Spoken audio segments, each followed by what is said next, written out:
How they're addressed is a different matter, but it is best to approach it from the point of view of a zero-plus solution, that is, my gain is your gain is my gain, rather than a zero-sum game, which is my gain is your loss, or your gain is my loss. And there are all too many people, not just in the arts, who spend their time behaving as if they lived in a zero-sum game, where there's a limited benefit to be got. It's not. Almost always the zero-plus approach proves to be correct and works in practice. Now, just a couple of other things. Here in Lublin, you have a large university presence. That should be a strength, but I've been told that it isn't necessarily. And I must also be honest and say that a few major or minor British arts organisations have succeeded in creating dynamic links with universities, or indeed any links at all. This is very odd, but it's a fact of life. And I hope you can do better here in Lublin. I'll pass on one experience that we had, which may be useful, and that in this respect, and that was at the Barbican. Our immediate physical neighbour in the Barbican building, it's all part of one complex, is a leading music conservatoire, the Guildhall School of Music and Drama, GSMD. Both the Barbican and the GSMD are owned and funded by the City of London. They live side by side physically in the same concrete.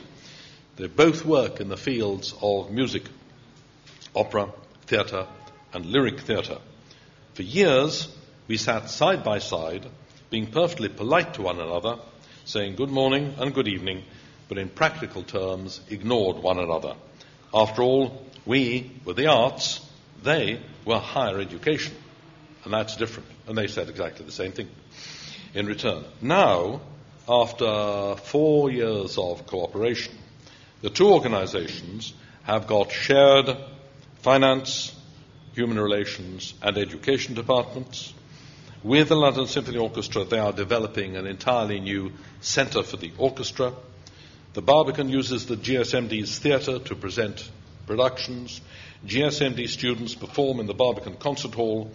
And when a new GSMD building is completed very nearby in 3 years' time, the Barbican will have access to another studio theatre, a medium-sized concert hall and recital hall.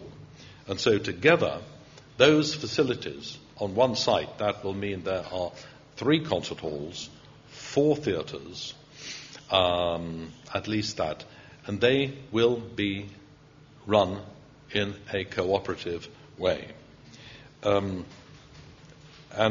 they will form a unique education and performing arts complex. My only observation is this. You'll think very hard about finding ways of linking up with your university sector. And you, if you are from the arts rather than the university, may find yourself saying, well, we want to be open, but they, the university, aren't. But it is worth persevering with. And you'll probably need to find some specific areas where you work together. And once you've demonstrated that it's possible to work together in one area, then, with any luck, others will follow. And talking about neighbours, a strong arts function can reach out to neighbour cities or neighbour areas of a city or neighbouring cities in the region. The example, again, is that increasingly the Barbican has worked with artistic partners in the London boroughs that lie to the immediate east of the City of London. They also happen to be some of the poorest boroughs in London, even in Great Britain. So there you have the immense wealth of the city, and then right next door, these very, very poor areas.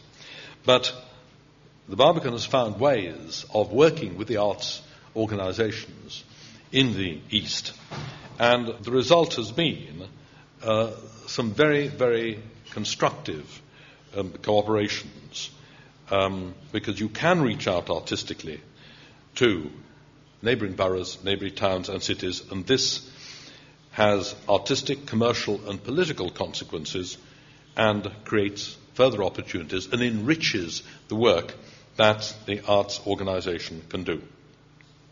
You'll note that a lot of what I've said relates to the idea and the experience of cooperation. You lose nothing by it, you gain hugely from it. Cooperation opens up areas of activity that wouldn't exist otherwise. It's amazing how difficult cooperation seems to be. Increasingly, outside observers of the arts world say, we can't understand why you organisations don't talk together.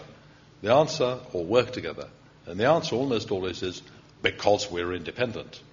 And they say, yes, we know you're independent, but given that you might be able to save money and that you wouldn't lose independence by sharing in a cooperation, why don't you cooperate? I think it's one of the big unanswered issues that we have. A good art centre isn't a fortress, a protected and protective bastion.